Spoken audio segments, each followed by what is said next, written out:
je m'appelle Philippe Berthomé, je suis éclairagiste, comme on dit dans le milieu du théâtre, voilà, concepteur lumière. On travaille en amont, à la conception de l'espace. Et puis après, au fur et à mesure des répétitions, les choses s'affinent. Et du coup, là, j'échange en direct avec Stanislas par rapport à l'ambiance lumineuse. Je lui fais des propositions, il me dit ça j'aime bien, ça j'aime moins. Et ça nous permet d'avancer comme ça, tous les deux. La lumière, d'un seul coup, elle accompagne. Donc on doit gérer des espaces, on doit des timings aussi, et ça peut aller très très très vite. Il faut que tout le travail de création lumière et de recherche et d'atmosphère, d'angle, de direction, voilà, soit complètement au service de ça.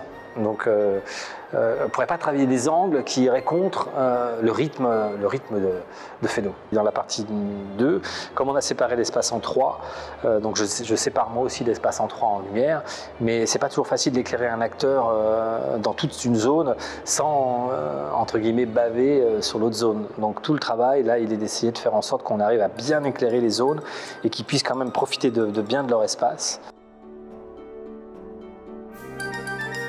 Les costumes, c'est un partenaire. Les costumes font partie de la peau du comédien. Les costumes sont comme une prolongation de son imaginaire, mais surtout de sa corporalité.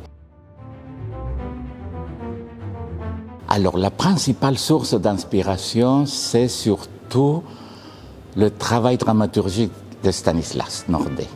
En me donnant plein d'éléments, plein de pistes, en me disant tiens, va voir tel film, va voir telle source, tel peintre des années 10, des années 20, surtout des années 20, années 30, de 1930, et j'ai découvert plein de choses qui m'ont inspiré. Et après, on a travaillé avec des maquettes, on a travaillé avec des photos de l'époque, on a plongé dedans, on a fait un travail pendant très longtemps, pendant plusieurs mois.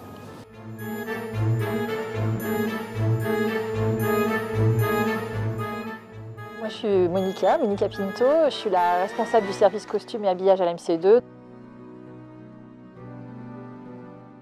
Il y a quand même des costumes assez particuliers dans ce spectacle. Il y a des costumes traditionnels, des beaux tissus, un beau patronage, mais il y a une partie des costumes, je ne sais pas si je peux révéler, qui est un peu différente. Ce n'est pas des choses qu'on va croiser dans la rue tous les jours.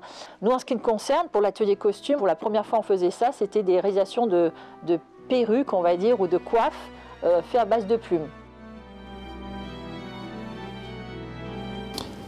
Certains metteurs en scène, ils font arriver les costumes bien tard.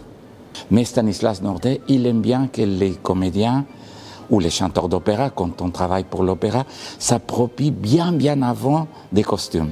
Et ça donne une liberté. Il y a un moment qu'on se l'approprie tellement que c'est une extension de soi. Mais avant, bien sûr, on a dialogué avec eux.